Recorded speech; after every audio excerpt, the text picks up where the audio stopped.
सोचिए, क्या हो अगर मृत्यु के बारे में सबसे डरावनी मानी जाने वाली किताब असल में एक बेहतर जीवन जीने की गाइड हो। यही वो सवाल है जो अक्सर लोगों को परेशान करता है। एक आम धारणा बन गई है कि गरुड़ पुराण को घर में नहीं रखना चाहिए और इसे सिर्फ तभी पढ़ना चाहिए जब किसी का देहांत हो जाए। लेकिन इस बात में सच्चाई कितनी है? चलिए आज इसी रहस्य को सुलझाने की कोशिश करते हैं। तो देखिए, यहाँ दो बिल्कुल अलग अलग बातें सामने आती हैं। एक तरफ समाज में फैला हुआ डर है और दूसरी तरफ है खुद इस ग्रंथ का वादा। तो फिर सच आखिर है क्या? तो चलिए एक काम करते हैं, थोड़ी देर के लिए इस डर वाली बात को साइड में रखते हैं और ये देखते हैं कि ये ग्रंथ खुद अपने बारे में क्या कहता है। और यकीन मानिए, जो सच्चाई सामने आएगी वो शायद आपको हैरान कर देगी। गरुड़ पुराण खुद ये दावा करता है कि जो कोई भी इससे जुड़ता है, चाहे वो इसे पढ़े, सुने, लिखे या सिर्फ एक ग्रंथ के तौर पर अपने पास ही क्यों न रखे, उसे जीवन के 4 सबसे बड़े लक्ष्य यानी धर्म, अर्थ, काम और मोक्ष, इन सब को पाने में मदद मिलती है। और बात सिर्फ यहीं खत्म नहीं होती। इसके शब्दों को सिर्फ ज्ञान नहीं माना गया है, बल्कि एक शक्ति माना गया है, एक ऐसा सुरक्षा कवच जो आपको बचाता है। ये सिर्फ जानकारी नहीं है, ये एक वरदान है। तो फिर सवाल वही का वही है कि अगर ये ग्रंथ इतना कुछ देने का वादा करता है, तो फिर इससे लोग इतना डरते क्यों हैं? इसका जवाब किसी सीधे साधे नियम में नहीं, बल्कि एक बहुत ही खास यात्रा में छिपा है जो एक दिव्य प्राणी ने की थी।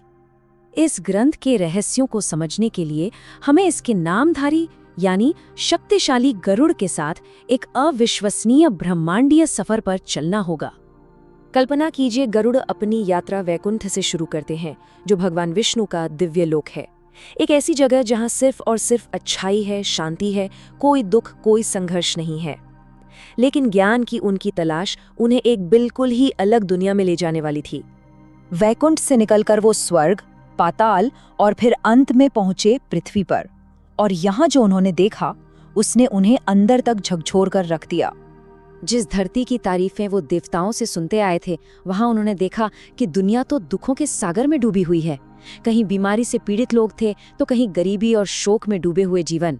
हर तरफ बस दर्द और पीड़ा थी, जिसने उनके दिल को बुरी तरह से बेचैन कर दिया। ये सब देखकर उनका दिल सचमुच टूट गया था। वो जब वापस वैकुंठ लौटे तो उनके मन में शांति नहीं थी, बल्कि सवालों का एक बवंडर था। वो अब सिर्फ एक खोजी नहीं थे, वो इंसानियत के लिए जवाब ढूंढने वाले एक साधक बन चुके थे। और फिर भगवान विष्णु के सामने खड़े होकर गरुड़ ने वो गहरे सवाल पूछे जो आज भी गरुड़ पुराण की आत्मा है। उन्होंने सबसे बुनियादी सवाल से शुरू किया, वो सवाल जो शायद हम सबके मन में कभी ना कभी उठता है। आखिर मौत होती कैसे है? ये आत्मा शरीर को छोड़कर जाती कैसे है? फिर उन्होंने कर्म के रहस्य को कुरेदा कि जब ये शरीर ही खत्म हो जाता है, तो हमारे अच्छे और बुरे कर्म हमारे साथ आखिर चलते कैसे हैं? उन्होंने धरती पर जो रस्में और रिवाज देखे थे, उनके पीछे का लॉजिक पूछा। आखिर मृत्यु के समय ये सारे दान, पुण्य और संस्कार क्यों किए जाते हैं? इनका असली मतलब क्या है? और वो रुके नहीं, उन्होंने सबसे मुश्किल, सबसे असहज सवाल भी पूछे। उन्होंने जानना चाहा कि जो पापी हैं, जो अपने दोस्तों को धोखा देते हैं, उनका आखिर होता क्या है? तो आप देख रहे हैं, उनके सवाल कोई इधर उधर के नहीं थे। उन्होंने एक एक करके मृत्यु के बाद के पूरे सफर को, पूरे सिस्टम को समझने की कोशिश की। उनकी इस पूरी खोज को हम 4 बड़े हिस्सों में बांट सकते हैं। पहला, मौत का मैकेनिज्म। दूसरा, मौत के बाद आत्मा का सफर। तीसरा, रिचुअल्स के पीछे का लॉजिक। और चौथा, कर्म का नियम कि किसे क्या फल मिलता है। और ये सवाल कोई ऊपरी लेवल के नहीं थे, जरा उनकी गहराई देखिए। एक तरफ वो आत्मा के भाग्य जैसे बड़े सवाल पूछ रहे थे, तो दूसरी तरफ ये भी जानना चाहते थे कि मृतक के मुंह में 5 रत्न रखने जैसी छोटी सी रस्म क्यों की जाती है। हर क्यों का जवाब उन्हें चाहिए था। और इन्हीं सारे सवालों के जो जवाब भगवान विष्णु ने दिए, वही तो गरुड़ पुराण है। तो अब तस्वीर साफ हो रही है ना? ये कोई डराने के लिए लिखा गया फरमान नहीं है। ये तो करुणा से जन्मी एक बातचीत है, एक संवाद है, जो इंसान के दुख को देखकर शुरू हुआ था।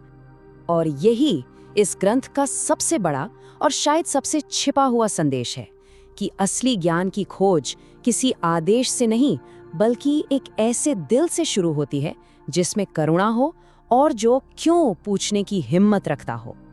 तो अंत में ये ग्रंथ हमें एक गहरे सवाल के साथ छोड़ जाता है। अगर हमें मौका मिले उस दुनिया के बारे में सिर्फ एक सवाल पूछने का, तो इंसानियत के लिए हमारा वो सबसे जरूरी सवाल क्या होगा?